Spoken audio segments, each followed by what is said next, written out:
नमस्कार, मी प्रसाद मारुलकर. नमो नमः. आज आपण संस्कृतबद्दल त्वम स्थाने भवान योजयत या टॉपिकवरती चर्चा करणार आहोत. इयत्ता 10वीची कृतीपत्रिका पाहिली तर प्रश्न क्रमांक 5 मध्ये आपल्याला सूचनानुसार कृती गृहीत या हेडिंग खाली हा प्रश्न आपल्याला विचारला जातो. त्वम स्थाने भवान योजयत. आपण एक वाक्य घेऊया म्हणजे आपल्याला कळण्यासाठी सोपं जाईल. त्वम तिष्ठसी या वाक्यामध्ये त्वम हा कर्ता आहे, तिष्ठसी हे क्रियापद आहे. तर त्वम हा जो कर्ता आहे तो अर्थातच मध्यम पुरुष एकवचनी कर्ता आहे. त्याप्रमाणे तयार झालेले क्रियापद आहे त्वम तिष्ठसी.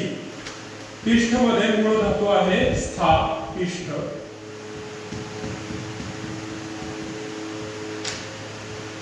एक पपमधील धातू आहे. आपण या अगोदर क्रियापद संस्कृत मध्ये कसं तयार होतं लट लकारामध्ये आणि लोट लकारामध्ये ते आपण मागच्या व्हिडिओमध्ये पाहिलेलंच आहे.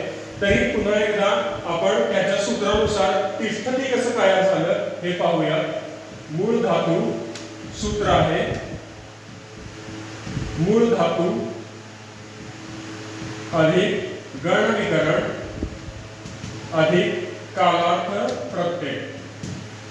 यामध्ये मूळ धातू स्था तिष्ठ होऊन चालला. तिष्ठ अधिक पहिल्या गणातील धातू आहे. पहिल्या गणाचं विकरण आपल्याला माहिती आहे ओ. आणि कालार्थ प्रत्यय अर्थातच मध्यम पुरुष एकवचनी असल्यामुळं लट लकार परस्मैपदी मध्यम पुरुष एकवचनाचा क्रियापदाचा कालार्थ प्रत्यय आहे सी. म्हणून आपण इथं सी जोडला आणि याच्यावरती क्रियापद आपलं तयार झालं तिष्ठसी. हेच क्रियापद आपल्याला इथे पाहायला मिळेल. आता त्वम ऐवजी भवान हा जर कर्ता आपल्याला वापरायचा असेल तर त्वम हा मध्यम पुरुष एकवचनी आहे. तसा भवान हा मात्र प्रथम पुरुषी एकवचनी कर्ता आहे. म्हणून भवान प्रथम पुरुषी एकवचनी कर्त्याला प्रथम पुरुषी एकवचनीच कालार्थ प्रत्यय आपल्याला लट लकाराप्रमाणे जोडावा लागेल. याप्रमाणे जर आपण पाहिलं तर इथं तयार होणारा क्रियापद असेल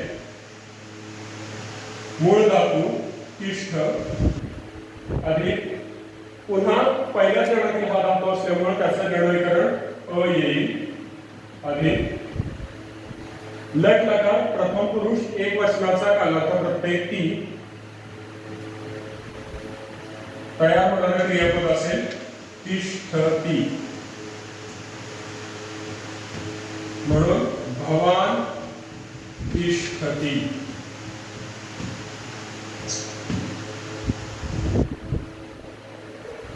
लक्षात आलं असेल त्वम तिष्ठतीचं आपण भवान तिष्ठती यामध्ये रूपांतरित केलं. अशाच प्रकारे आपल्याला रिव्हर्स ऑर्डर मध्ये सुद्धा हा प्रश्न विचारला जाऊ शकतो. जसं की भवान तिष्ठती असं देऊन आपल्याला भवान स्थाने त्वम योजयत असं पण आपल्याला 1 मार्कासाठी विचारलं जाऊ शकतो. खूप सोपा प्रश्न आहे. भवानच्या ऐवजी त्वम टाकायचं आणि तिष्ठतीच्या ऐवजी तिष्ठसी असा करता येईल. याच प्रकारे कालार्थ प्रत्यय आपण लट लकाराचे पाहिले. तसेच लोट लकाराचे जर कालार्थ प्रत्यय पाहिले तर लोट लकाराच्या कालार्थ प्रत्ययामध्ये आपल्याला फक्त एकच बदल इथे संभवतो. तो म्हणजे क्रियापद बदलेल. क्रियापदामध्ये कालार्थ प्रत्यय जो आहे तो कालार्थ प्रत्यय बदलेल आणि कालार्थ प्रत्ययानुसार क्रियापदही चेंज होईल. इथं मी तुमच्या माहितीसाठी लोट लकाराचा पपचा म्हणजेच परस्मै पदाचा गट क्रमांक 1 प्रमाणे गण आहे 1, 4, 6 आणि 10 याच्यासाठीचा टेबल इथे मी लोट लकाराचा दिलेला आहे. त्या लोट लकाराच्या टेबलनुसार आपण त्वम तिष्ठ ह्याच धातूबद्दल जर बघितलं तर त्वम प्रमाणे क्रियापद तयार होणार आहे. पुन्हा तेच सूत्र मूळ क्रियापद तयार होण्याचे सूत्र मूळ धातू अधिक गण विकरण अधिक कालार्थ प्रत्यय. कालार्थ प्रत्यय आपल्याला मध्यम पुरुष एक वचनाचे कालार्थ प्रत्यय इथं नोट करायचे पाहायला लागतील. इथं प्रत्यय नाही म्हणून आपल्याला काय करायचं आहे, डॅश करायचं आहे. इथं तिष्ठ एवढंच आपल्याला येईल. हे तिष्ठ आपल्याला त्वम तिष्ठ इथं लिहायचं आहे. आता पुढे जाऊन त्वम स्थाने भवान योजयेत आपल्याला त्वमच्या ऐवजी भवान वापरायचं असेल तर तिथं मध्यम पुरुष एकवचनी कर्त्याच्या ऐवजी प्रथम पुरुषी एकवचनी कर्ता आपल्याला वापरायचा असल्यामुळे अर्थातच प्रथम पुरुषी एकवचनी क्रियापद मध्यम पुरुषी एकवचनी क्रियापदाच्या ऐवजी प्रथम पुरुषी एकवचनी क्रियापद आपल्याला इथं तयार करायचं आहे.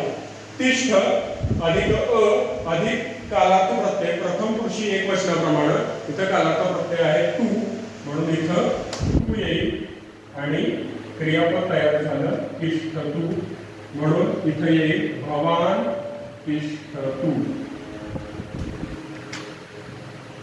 अशा प्रकारे आपली 1 मार्काची तयारी इथे कंप्लीट होते. नमस्कार.